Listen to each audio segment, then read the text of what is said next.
on using anonymizers and still getting fucked. Have fun.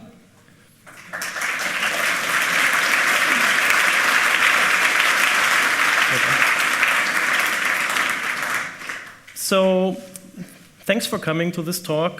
This is Lexi. I am Dominik. Lexi is working at IDEF. I am working at University of Regensburg.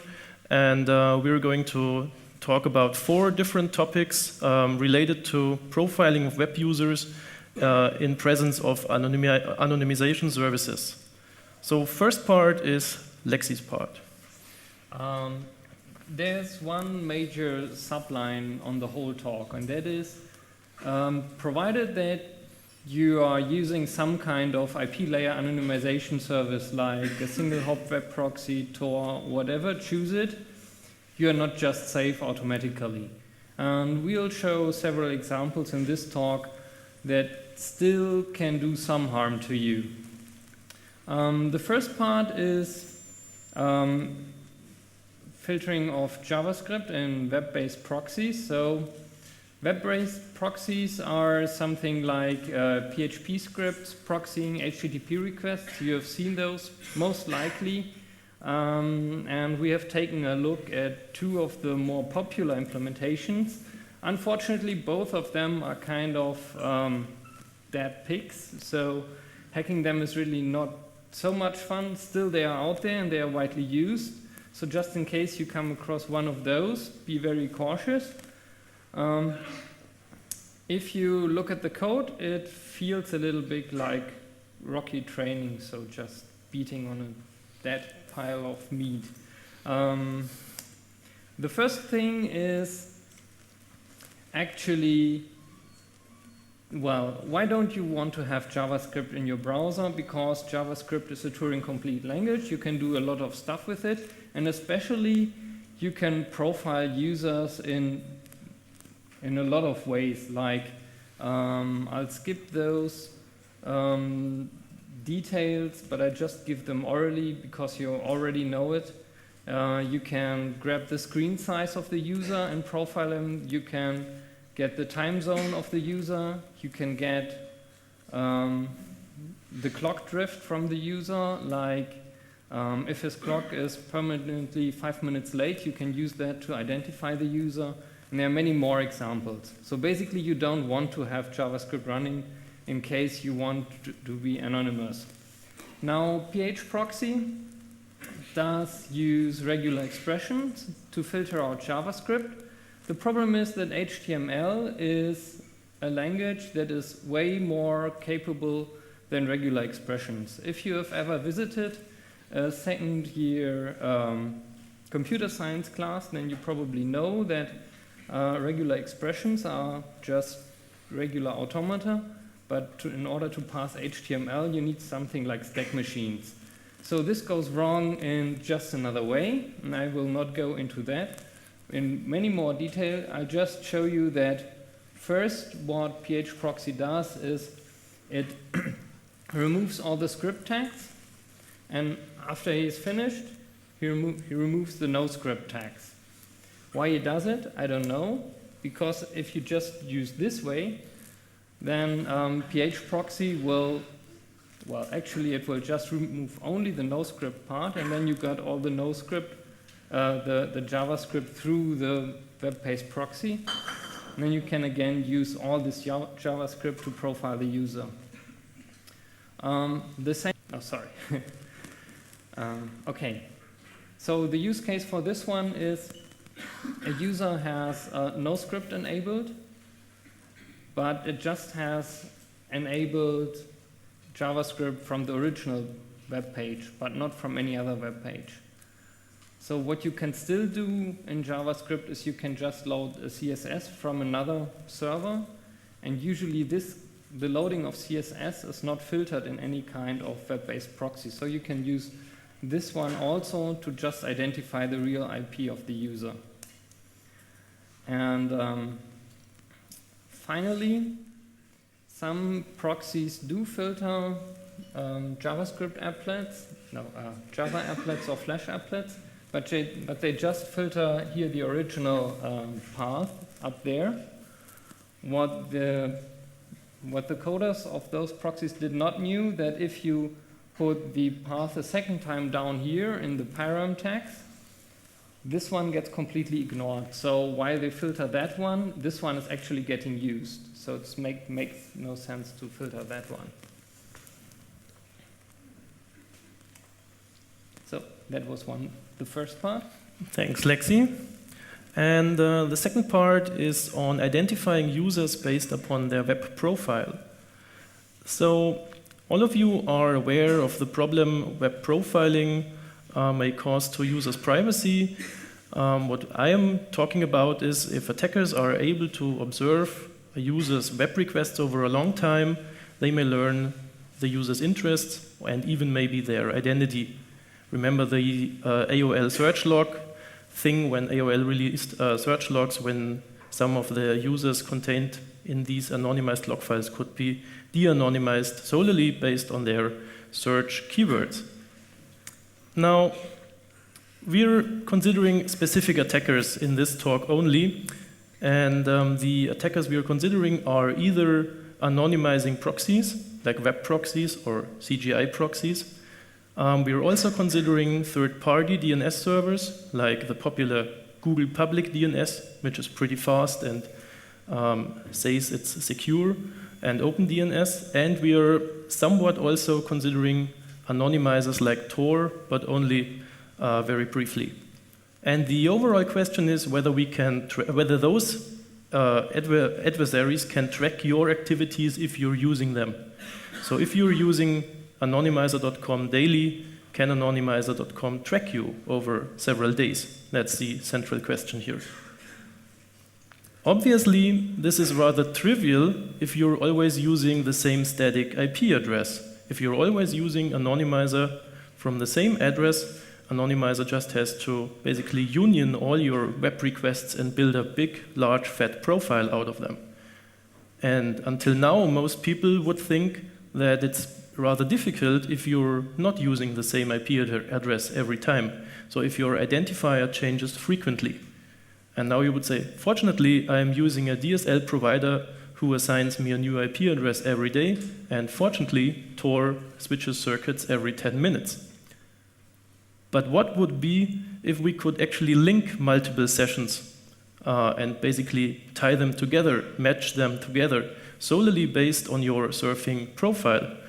Then we probably would get into problems here, right? So let's assume this scenario. We started out assuming that user behavior, as it is reflected by the visited destination host names, so the sites you're basically going to. And the situation is like depicted in the graph here on the left side. You got two users, user 1 and 2, from two distinct IP addresses, and those two users are visiting different hosts. They're basically surfing to different hosts. At a later time, you're observing two other IP addresses, IP3 and 4, and the attacker questions now, is user 1 session 3 or is user 2 session 3, or is user 1 session 4 or user 2 session 4, or is it someone else, someone totally different? Fortunately, we don't have to do this manually, but we can use data mining techniques here. And using data mining techniques allows us to treat the session linkage problem as a classification problem, like a standard machine learning task. And what we're doing, we're feeding a classifier the earlier sessions, like session 1 and 2, training it with it, and then we're asking the classifier what it would predict session 3 is the matching user's profile. And then the classifier might hopefully say that session 3 looks very similar to session 2, and therefore both of them belong to user 2. The question is, which classifier should we take here? And this is a problem of its own, obviously, for those who are familiar with machine learning at least. And we observed that the total host access frequencies, so the number a host name is accessed by a large population of users, resemble closely the word access or the word frequencies in natural language. So on the left side, you see the distribution of words in the Bible. On the right side, you see the distribution of hosts if you have a large user base, like here on CCC. And those are obviously similar. And that's why we started out to tackle the problem with the same techniques as are applied in the text mining domain. In the text mining domain, we are talking about instances, about documents. And the document consists of terms, of words. And in our setting, the words are actually host names. So what we can do is we can use the instances, or we can construct instances by just adding the host names that are visited in a user session on a given day. And we don't have to do it ourselves, but we can use standard text mining tools like the Weka package, which is a Java machine learning package. And we just use all the tools Weka contains for text mining, like the string to word vector filter. The filter reduces weights and tunes the vectors in a way so that bad things are not happening and certain characteristics are removed. And then we can use the so-called multinomial naive Bayes classifier in order to classify texts or hosts or sessions. And fortunately, I'm not going to talk about the intricacies of this formula here, but I just tell you that the basic idea is that the more often you're observing a host in a session by a given user, the more likely it is a session that belongs to the user if the user has accessed this host in the past, which makes total sense. So if you're going daily to /dot.com and the attacker observes you going to /dot.com, he argues, well, that's probably the same user. Obviously, /dot is a very bad example. In order to evaluate this hypothesis, whether this would work, we carried out a small study with 28 volunteers who volunteered their traffic, 57 days in total, to us. And obviously, it's not very easy to find such volunteers, especially if they're volunteering their traffic to interested researchers. So we had to think about privacy here. And what we did is we recorded all the traffic at their site on their local machine with a proxy, Privoxy actually, and obfuscated all the host names in the log file with a salted hash function, so that we ourselves would not be able to find out which host names they were looking at. We were only seeing hash values actually. And all participants uploaded their log files via an anonymizer, so that we really don't know who uploaded what. The scenario is basically like this. The attacker wants to track on day T some specific user. He trains a classifier with all users that are present on that day. On the day T+1, next day, following day, he is confronted with different IP addresses, different sessions, and now he asks the classifier to predict what the mapping between sessions in day T and sessions in day T+1 is. And we, as researchers, we can actually evaluate this because we know the true mapping, we know the true identity, at least we know the true pseudonyms of the users, although we don't know their identities. And repeat for all days and sessions. The results are rather intimidating. All 28 users had some characteristics, and we could actually link 77% of consecutive sessions. So from one day to another, if you were using the same service, in 77% of times, those two sessions would have been linked. There was one especially poor guy in the study. We could link 39 out of 57 days, using only host names. Now, while this is certainly interesting and maybe even a problem, we wanted to know whether what the actual characteristics of this problem are. So what we did is we looked at different session times. So far, I only looked at day, meaning 24-hour session times, and you see this is the peak with 1,440 minutes in this graph. But what's also interesting is that when you're doing really short session times, like 10 minutes or 5 minutes, remember Tor's 10-minute circuit switch time here, you see that the accuracy actually goes up again, which totally makes sense, because when you're surfing on /dot, you might do that for 5 minutes, for 10 minutes, and if you happen to be the only guy doing that, then your consecutive sessions can be linked easily. Now, for consecutive sessions, this is probably not so difficult, but what happens if the offset between training the classifier and testing the classifier goes up? So that's what is depicted in this graph, and what you see First is that for rather short sessions of 1 and 3 hours, the accuracies drop only slightly if you're basically having an offset of up to 7 days, which is at the right side of the graph. And what is also interesting is that there are daily regularities. So every 24 hours, the accuracy slightly increases, which is probably due to that all of us are doing the same things during the same time of day. So you're doing the same stuff in the evening, but different stuff in the morning. Same stuff in the night, different stuff during the day. Now, this is certainly not so interesting doing it with 28 users only. And that's why we repeated the study with a larger body of 3,100 users, having 11 days of DNS logs of a big university. And the results are intimidating again. Accuracy is still at 70% overall. And what you can see in the graph here is that 80% of the users could be tracked on consecutive days at least 50% of the time. So what would we recommend if you feel that this is a problem and you want to protect yourself against that? First, change your IP address frequently, if possible. Second, if you can change the IP address, do not do the same stuff which you did before you changed it, because otherwise the change is useless, obviously. Or if that's not an option, you might use different proxy servers, different DNS servers for different activities, like all your /dot stuff on this proxy server, all your Facebook stuff on a different proxy server. What doesn't really help is randomly splitting your requests to various servers. We tried that out. We simulated 50 proxy servers or DNS servers and randomly splitted or randomly distributed the requests of the users, and accuracy is only decreasing slightly from 77 to 54%.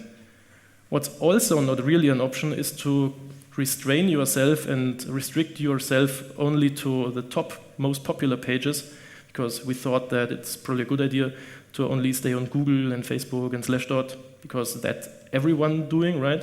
But that's not really helping. 1%, which equals 250 hosts in our sample, still reached an accuracy of 66% for daily sessions. So obviously there's research to be done here, and that's an interesting problem we wanted to share with you. So next up is Lexi again. Yeah. So the next chapter is about detection of bots, or in general strange users of a web page. Why would you want to do that? The problem is when you run a corporation web page that is something big, the problem is that sometimes bots really are a pain in the ass because they fetch all pages non-stop. On some servers which I maintain, there are sometimes bots who fetch the complete web page every 2 seconds. This just induces heavy load. There are also bots who ignore the robot's text, which is there for a reason, so they descend into some kind of structure where you don't want to have them. And the other problem sometimes is you just have proprietary information and you don't want to have your database crawled by competitors. So one way or the other, you don't want to have these bots on your web page, so what are you going to do? The most simple thing is, obviously, if you have load balancing, you can just use some kind of deterministic way to redirect all the users to the single servers. Like what you could do is you just prepend some salt to the IP, make the MD5 sum, convert it into an integer, modulo the numbers to the servers, and then you redirect the user there. Then what you can do on the single subserver is just you check the original IP of the user, check if it should be there, and if it actually would belong to another server, you can just drop that user as being a robot. The fun thing is that even if you think this is too trivial, I could show you actually logs from the servers where the log file from the server 0 has 10 times the size of the server from number 7. That's mostly because all the bot users out there just stick with the lazy option and always use server 0 instead of the one that they actually get redirected to. So this already helps. The next thing is, I've never seen a bot anytime loading some kind of JavaScript or images. So you just check your log files. All the users who do not load a realistic share of these kinds of images, just drop them. I'll get to that in a second. And the other thing is that humans usually don't reload files on and on like every second. So again, counting just the number of hits a user makes on your web server, just drop them. Getting to the realistic share, in case you really want to try that out, this one works for me. Actually, what I do is I do not have an absolute level of evilness. Where I drop the users, I just take the top 1% quantile and just kick them. So getting into fake user agents. A lot of bots actually fake user agents. I mean, anyway, if you want to get proprietary information, you would never put a user agent there that says something like, hello, I'm your competitor, please give me all your information. So first things first, a lot of these people use Internet Explorer 5.5 or something randomly, something which is really seldom seen on a real computer nowadays still. You can just put a static website there displaying them to just upgrade their bot. The next thing is that actually there are many more HTTP headers out there than just the user agent. So why not use that one? And the funny thing is that any HTTP header out there in a different browser, they're uniquely ordered. So what you just go there, I'll come there in a second. Take a list of all the HTTP headers in the request and take a look at the order of the request, and then you can see what the browser actually is. What you would do then is compare that to the user agent and check if the user agent tells the truth. If the user agent is forked, well, kick him. One technical remark here, coming from the intrusion detection system guys. Usually, what you can run into here is there are lots of intrusion detection system evasion techniques, like making a TCP connection and then just sending the request byte by byte, so that if you just take a look at the single byte stream, you will have to reassemble all the byte streams. If you want to avoid that and just want to have a convenient life, anyway, as I said, you most likely have a server farm and a load balancing proxy in front. Just take the data from behind the load balancing proxy. The HTTP stream will readily be assembled, and there's no need to go through all the IDS evasion techniques yourself. So now let's take a look. Here I got the Firefox and the Internet Explorer. And what you can see is that while cookie is the last one, for example, Firefox sets the host header first and the Internet Explorer last. Opera puts host somewhere in the middle. Chrome cookie is not last. And then there's several Symbian browsers. You can ask Colin about them. And then there's these notorious, what you see sooner or later, wget or all the Perl things. Already from the number of HTTP headers, you can tell that wget or the Perl libraries are definitely not real browsers. And the funny thing is that you can even distinguish wget and Perl. And if all these things are a little bit too complicated, I got it more visual here for you. So same colors are same HTTP headers. The black one is host, the red one is user agent. This is already quite unique. I left out a few quite single ones, and they are still white. So what you can see is that we don't need the user agent. We just take a look at all the HTTP headers. We know what your browser is. If you spoof the user agent, thanks, goodbye. So basically what I wanted to say is that if you use another browser, be frank about it and don't try to fake it, because sooner or later we'll find out.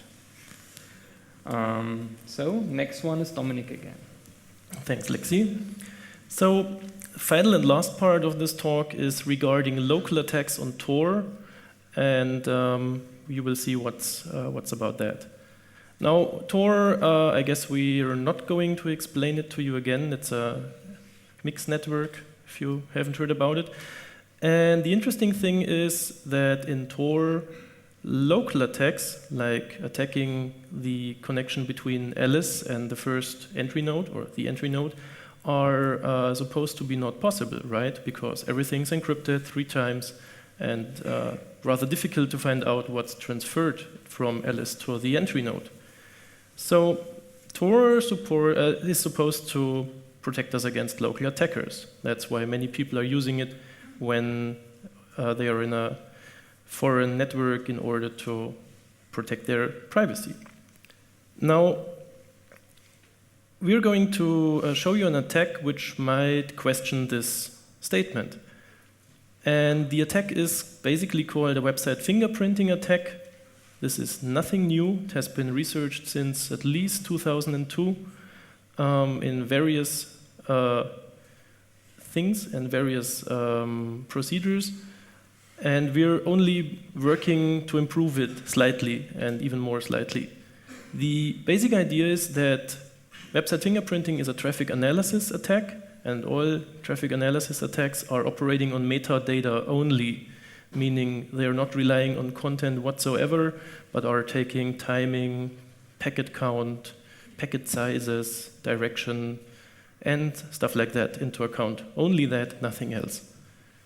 And it's pretty easy to see that most websites are unique in terms of size of images, number of images loaded in different ways. And so if I would give you the sizes and counts of images, you would probably be able to identify a website just from that. So if you knew the HTML file is 50 kilobytes and there are 10 images with sizes A, B, C, D, and so on, for many pages, this is a unique fingerprint. Unfortunately, this unique fingerprint cannot be easily seen if it's transferred over Tor, because the browser uses pipelining and multiple parallel connections and such stuff, which makes it really difficult to see the actual image sizes. So what we're seeing is packets, direction, timing, nothing else. And it's really difficult to go from file sizes to packets, as we will see. The basic scenario is, as I said, you have an attacker which is eavesdropping on your local connection somewhere in the Wi-Fi hotspot or your ISP, your admin, whatever. And the attacker has a list of interesting sites, interesting for him. Those are the sites he would like to know when you're downloading them over Tor. Well, in theory, this shouldn't be an issue because Tor uses fixed size cells, 512 bytes, padded, if there's not enough data, and in theory, everything should be fine, right? Let's say everything's fine, but continue with the talk anyway. There are 2 stages to a website fingerprinting attack, and the first stage is preparation, where the attacker basically downloads all the interesting sites he's interested in, meaning he wants to identify at a later stage.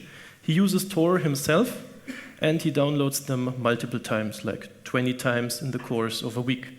That's what we're calling training data. And already now you can see that this is going in the same direction as last time, as the last part of me, we're going to classify stuff. Second part of the preparation phase is eavesdropping on the victim, which is supposed to be easy in this talk. We're not talking about how to do that. And this will be the test data for the classifier. And then the attacker goes down into a cellar and basically classifies, does statistical analysis.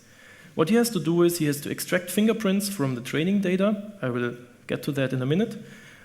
Train the classifier with those fingerprints.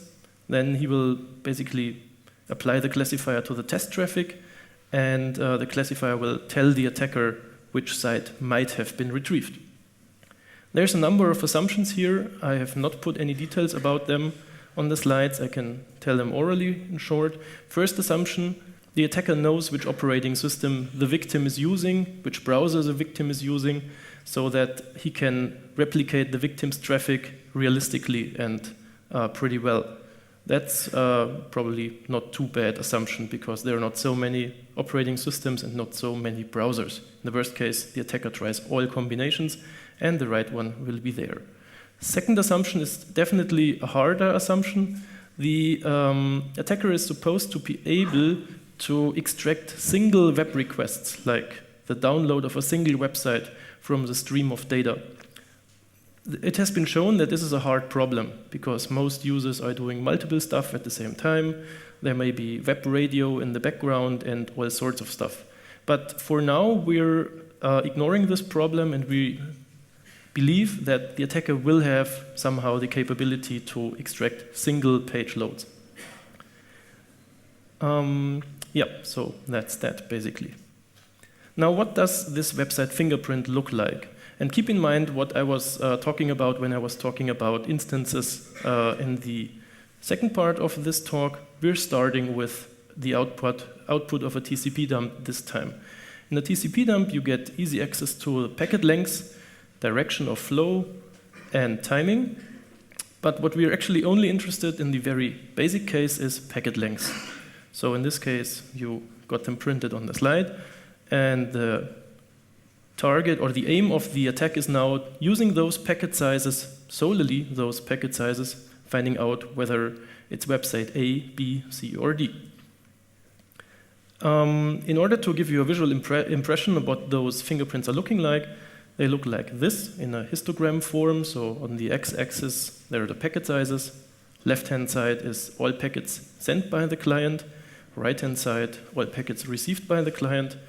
And you got the frequency in the y-axis.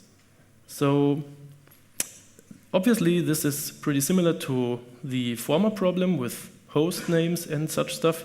So we can use similar techniques, right? We applied two classifiers. The first one I have talked about already, multinomial naive Bayes.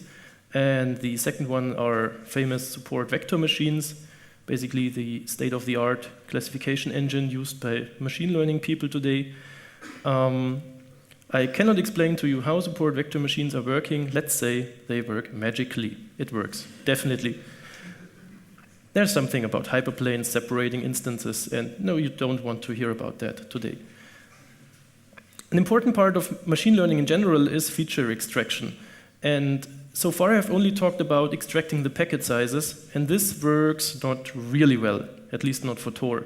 For Tor, colleagues of mine actually found that you have to have other features in order to get more discriminating features. And these are direction markers and dropping acknowledgement packets. So you drop all the acknowledgement packets, and what's remaining is basically accumulated as long as the stream flows in one direction. So if you got 5 packets downloaded by the client, you sum them up, you sum the sizes up, and that's your new packet size. So you aggregate it. So order of flow is relevant now.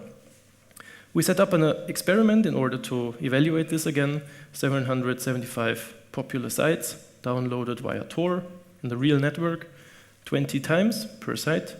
And we evaluated it using tenfold cross-validation, which for all the guys who don't know about machine learning theory, in one sentence, it's a method to make sure that you do not choose, or that your examples or that your results are not due to randomness, but they are basically validated because you repeat the experiment 10 times with 10 different samples. So we started out in 2009 with that. And for single hop proxies like OpenSSH tunnels, OpenVPN, and so on, this works really well. Like 95% of those 775 websites could be identified. For Tor, it didn't work too well. It was like 3%, not to talk about actually. For the YAP or John Doe anonymizer, it was not too bad, like 20%, already a risk maybe. But our colleague Andrei Panchenko, who actually graduated from his PhD recently, found some nice improvements which are more concerning. Now he is able to do it for Tor with up to 55%, in the real network for YAP up to 80%, and in the local Tor network he's up to 89% of accuracy now. So this is certainly bad because it's getting feasible now. And if you're looking at YAP, especially because I know that there are some YAP guys around here, so on the left side you see the Tor data, and those bars are basically the different classification methods. Tor is worst. The free cascade, the Dresden cascade, is slightly better, meaning slightly higher accuracy. And actually the premium cascade, which is supposed to be more secure, has an even higher accuracy, meaning bad for the user. And the private network, for reference only here, has basically the same accuracy as the premium cascade. So even though YAP uses bigger packets, 998 bytes per packet, it's performing worse than Tor regarding this attack. That's pretty bad news if you thought that packet sizes and padding helps protect your privacy. In fact, fewer packet sizes don't guarantee protection at all. If you're looking at those accumulated graphs here, you see basically all the packet sizes that occurred during the tests. You see that the free cascade, which is located only on one server, has very few packet sizes. You can count them on two hands probably. The premium cascade has a lot more packet sizes, and the real Tor network has really many packet sizes. And that's due to TCP fragmentation, basically, which is happening all the time in the Tor network because it's overloaded, so slow, different operating systems, and so on. So there's no guarantee regarding Tor's 512 byte cells. What I was talking about so far, beautiful, isn't it? Right? If you haven't been there today. What I was talking about so far was everything was under the closed world assumption, meaning the classifier was only presented websites it had been trained beforehand. So the classifier was always trained with 775 pages, and then it had to classify 775 different traffic samples. That's not really realistic, right?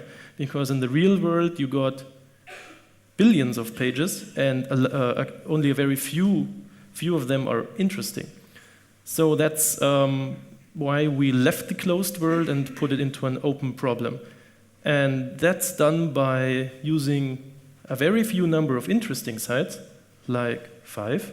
If you're like a law enforcement agency and you want to find out who is doing stuff on your network or in your country that's maybe forbidden because of religious reasons, that's a good cause for using website fingerprinting, from their point of view at least.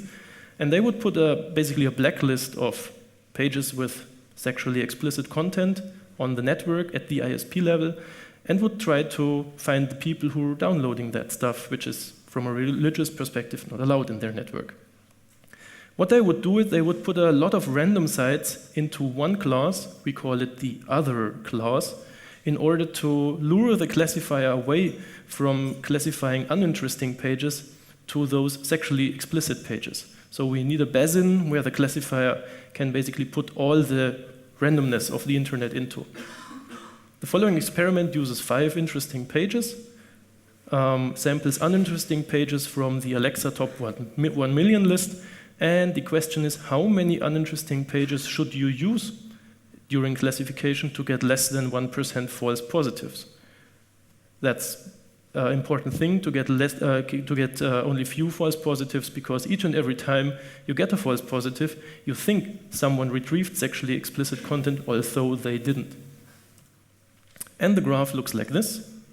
The answer to the question is you should use 2,000 uninteresting training instances in order to get a low false positive rate, and the true positive rate stays at 67%, which is still pretty bad from privacy research standpoint. So what should you do? And padding is obviously not so easy, but what's really easy to do at home, do multiple things at the same time. Use 2 tabs, use a web radio, use whatever you're doing that causes network load while you're doing stuff you would not like to see others. In experiments, this decreased rates down to at least 10%. So if you're doing that constantly, this attack is no issue for you. So that's basically all of what we would like to share with you today. And at this stage, we definitely have to thank Rolf Wendolski from Jondos, who contributed the first part, if I remember. The JavaScript stuff. And we definitely have to thank Andrei Panchenko, who contributed much of the fingerprinting stuff. And Lexi wanted to make a statement about IDEF. Are they hiring? I heard about that. Yeah, no. Could be. Well, I think we're done. We Yep. take questions.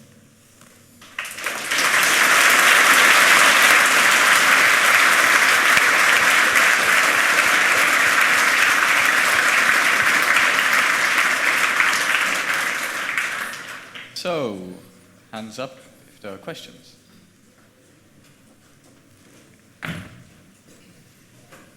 On? Okay. I have a question about the classifying of the sex types.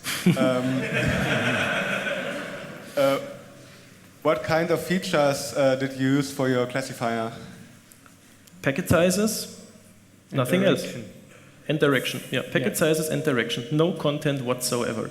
So you need to have a list. You need to have the list of sex pages you're interested in as attacker.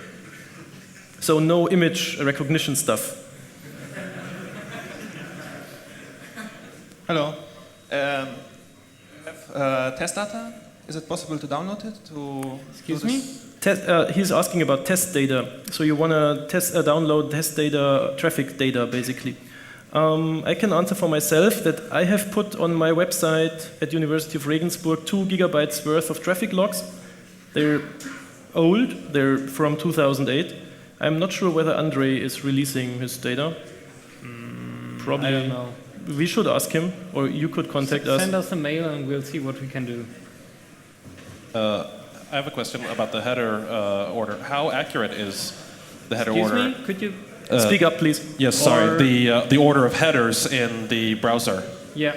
The browser sent. How high is the false positive rate on fingerprinting with using that? Well, the big point is measuring false positive rate. If you assume that we measure false positive rates by customer complaints, then up to now it's 0. Okay. Thank you.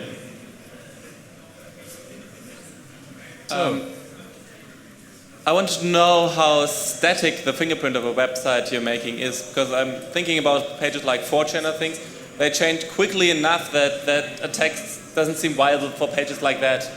Just wanted to know if there's mitigation of that or stuff. Yep, so you're asking about whether it makes a difference, whether the page content changes, whether that makes a difference. First, in our experiments, the rates didn't decline much if the offset between training and test were like 2 weeks. So that makes almost no difference. And it's easy to explain because it doesn't make a difference if the text, if the contents change. It makes only a difference if the structure changes. So 4chan especially might be tricky due to its nature, but news pages, sexually explicit pages probably work pretty well. But then again, nothing stops you from retraining your classifiers every half an hour.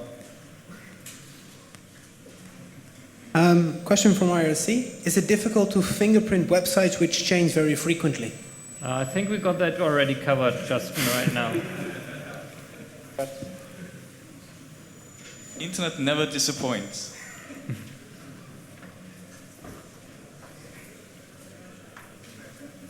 How does caching affect the fingerprinting?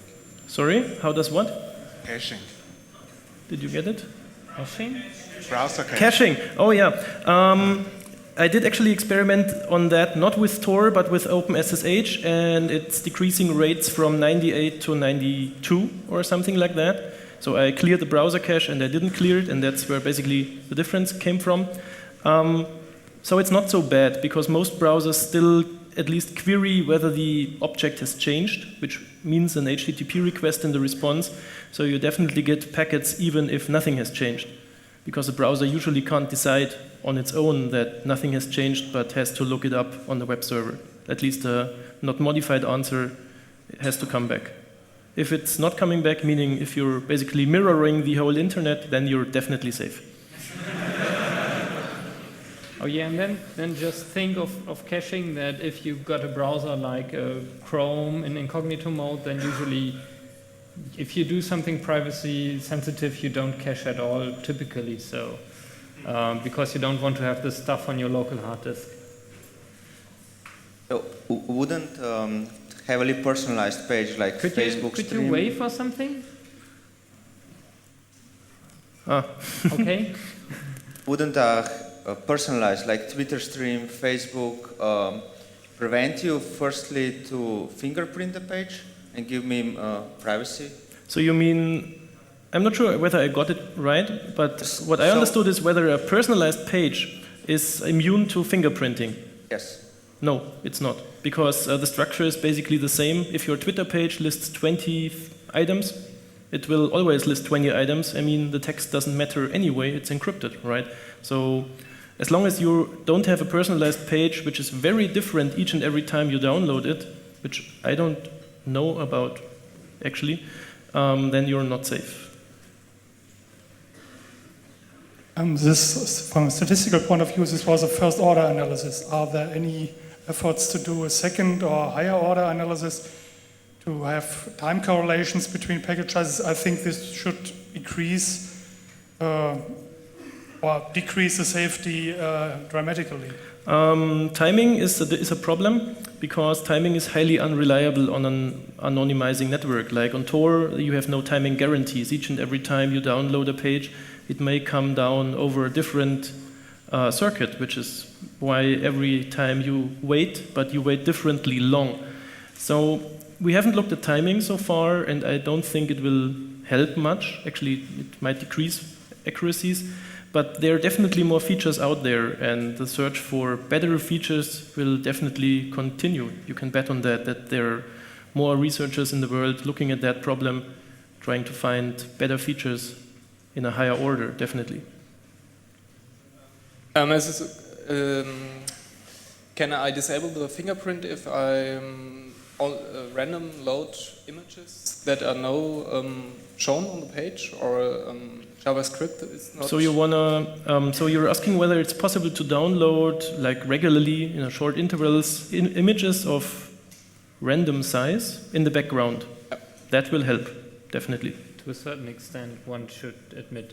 Because once you start doing that and it's really regular, the attacker can filter that out again.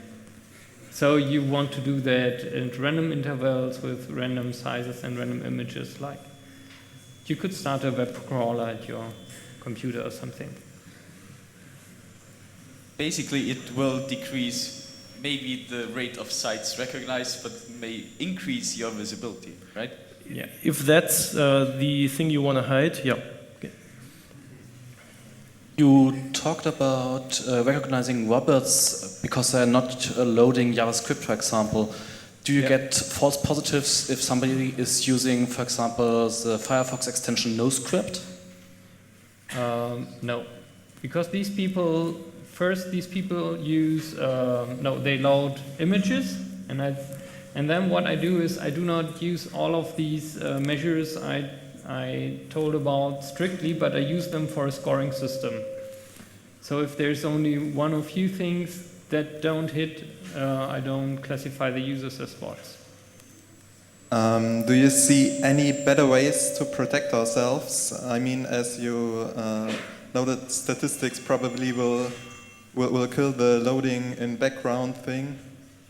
And yeah, well, that's not very good.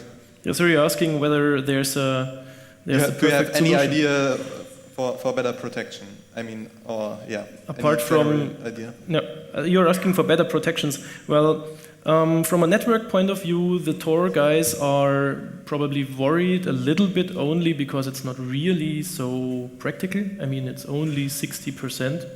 But what I'm not sure. Going to jail for 60% is quite... Yeah, I guess we will talk to Tor guys, or Tor guys will probably talk to us. But I'm not sure whether it's probably an arms race, right? Someone finds a better protection, someone finds a better statistical attack. So that's like antivirus or something. And I'm pretty sure that padding whatsoever will not really help. It might help, but it's really, really costly. I mean, if you pad each and every packet to full size, like 1500 bytes MTU, then you're safe, sure. I mean, but then you have to send, even if you're not sending, I'm talking about dummy traffic, meaning you're always sending with the full capacity of your line. And that's probably not something we would like to do. It should be added that in the area of anonymous communication research, dummy traffic has been researched like the last 20 years and it never proved a solution, a final solution. Okay, in your YouPorn example, how does it distinguish from YouTube? It's video at all and... Well, that's the good thing about it. It can distinguish between it. I don't know. It works. It's machine learning. That's actually the bad thing about machine learning. You usually really cannot explain why it's working, but you can see that it is working. That's why there's this and then magic happens slide. So obviously it's different in its nature. I mean, it wouldn't be able to distinguish if people started to upload sexually explicit content to YouTube, because it's all about structure and sizes. But as long as those two pages look differently, you can be pretty sure that they will look differently on the wire in Tor as well. So, would you recommend combining your bot detection techniques with CAPTCHAs, or are they good by themselves? We don't want to hassle our customers with CAPTCHAs, they suck. I agree.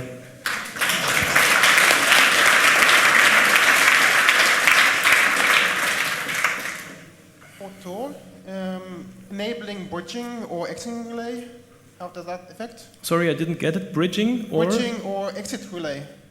Meaning on your own machine? Yes. Sounds like a good idea to me, because then you're basically having traffic which is not your own traffic. And this will definitely make it more difficult to pick out the packets that are your packets for the attacker. But are you really considering running this on your machine? I'm not sure. Well, one more question. Last question, done? What about fingerprinting on HTTPS, considering session keys have short lifetime? Question from IRC. So what are you hinting at? Fingerprinting on HTTPS and short session keys lifetime? Yeah, that's the question from IRC, so they asked me to relay it. But I think it was more a question asked in context, but that got lost. So if you don't understand, I didn't get the question, but HTTPS is, if you're using Tor, no one sees what you're doing inside Tor. So if that's the attacker model, then it doesn't matter whether you're using HTTPS. Basically, HTTPS is no protection against fingerprinting because we don't use the content anyway. If that answers the question.